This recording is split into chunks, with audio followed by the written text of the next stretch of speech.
সমাবেশ। ভারত সম্পর্কে কম বেশি আমরা সবাই জানি। এই ভারত এক সময় ছিল মুসলমানদের কর্তৃত্ব, মুসলমানদের শাসন। দীর্ঘ 750-800 বছর পর্যন্ত এই পাক ভারত উপমহাদেশের শাসক ছিল মুসলমান। কিছু মুনাফিকের মুনাফিকের কারণে 200 বছর ব্রিটিশ শোষণ করেছে, নির্যাতিত হয়েছে মুসলমান। আমার মুসলমান আন্দোলনের ভিত্তিতেই এদেশ থেকে ব্রিটিশ পালাতে বাধ্য হয়েছিল। ব্রিটিশ যাওয়ার পরে ভেবেছিলাম এদেশের মানুষ শান্তি পাবে, মুক্তি পাবে, কর্তৃক অধিকার ফিরে পাবে, কিন্তু ভারত তারপরে নেই। আমরা আন্দোলন সংগ্রাম করে পাকিস্তান নামে একটা ভূখণ্ড অর্জন করেছিলাম। ভেবেছিলাম মানুষ শান্তি পাবে, মুক্তি পাবে, অধিকার ফিরে পাবে, কিন্তু পশ্চিম পাকিস্তান আমাদেরকে আমাদের অধিকার না দেওয়ার কারণে আমরা তাদের বিরুদ্ধে আন্দোলন সংগ্রাম করে আমরা বাংলাদেশ স্বাধীন করেছিলাম দ্বিতীয়বার। ভেবেছিলাম এবার মুক্তি পাবো, শান্তি পাবো, কিন্তু স্বাধীনতার পর থেকে আজ পর্যন্ত যারা শাসক ছিল তারা এদেশের মানুষের আকাঙ্ক্ষা এবং চাহিদা বাস্তবায়ন করতে পারে নাই, মানুষের অধিকার ফিরে দিতে পারে নাই।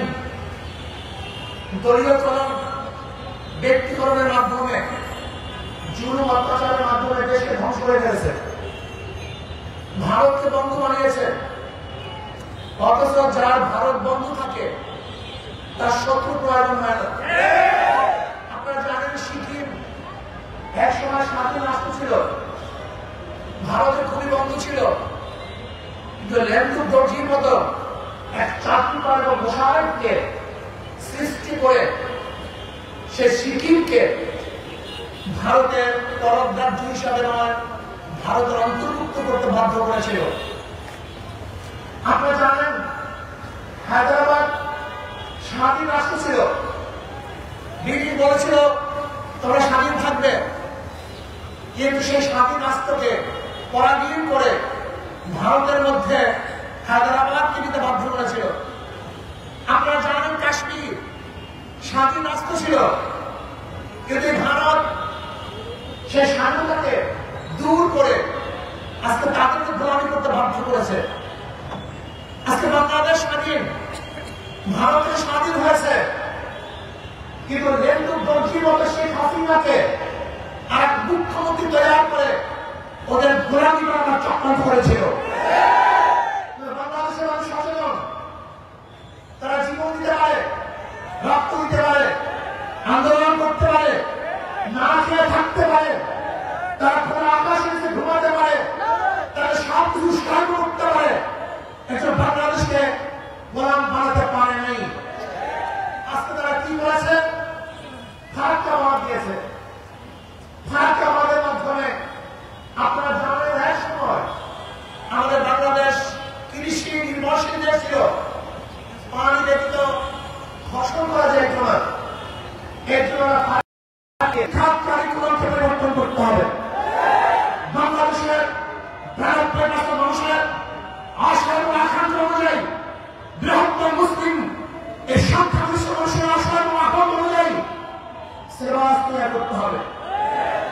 আমি বলব কবি চৌধুরী সভাঘোষিত নাস্তিকদের নিয়ে যে শিক্ষা কমিশন গঠন করা হয়েছিল 2010 সালে, সেই শিক্ষা কমিশন পরিবর্তন করে আগামী মনোভাব জ্ঞানী মানুষের মাধ্যমে শিক্ষা কমিশন গঠন করে এদেশের মানুষ, এদেশের মুসলমান, এদেশের ধর্মীয় মানুষ, হিন্দু ধর্ম, খ্রিস্টান বৌদ্ধ সমস্ত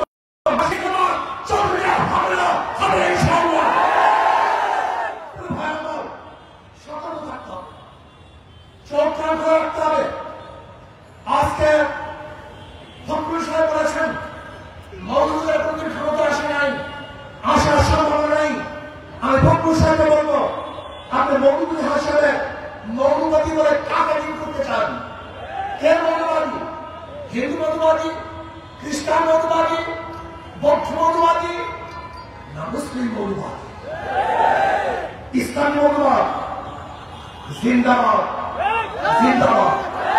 ইসলামী মৌলবাদ জিন্দাবাদ, জিন্দাবাদ। ইসলামী মৌলবাদ জিন্দাবাদ, জিন্দাবাদ। আমরা ইসলামী মৌলবাদ বিশ্বাসী। আমি মুসলমান, আমার মূল ঠিক আছে। আমি দেখতে গিয়ে 1 ঘন্টার রাস্তা জ্যাম করা ইতিহাস বাংলাদেশ দেখতে চায় না। এখানে কোন প্রেমিস্টারের জন্য, কোন মন্ত্রীদের জন্য, বর্তমান উপদেষ্টা প্রধানের জন্য রাস্তা বন্ধ থাকতে জনগণ কষ্ট করবে, এই বাংলাদেশ আমরা দেখতে চাই না। এরকম বাংলাদেশ আমরা চাই না। এখানে কে উপদেষ্টা, কে প্রাইম মিনিস্টার, কে প্রেসিডেন্ট, সহজ রাস্তা সমান, সহজ অধিকার সমান না। আমরা দেখতে চাই না বাংলাদেশ যেখানে একজন মন্ত্রী যাওয়ার সময় গোটা রাস্তা বন্ধ হয়ে যাবে আর গর্ভবতী মহিলা গাড়ির মধ্যে বাচ্চা সাপ করবে। এই বাংলাদেশ আমরা দেখতে চাই না।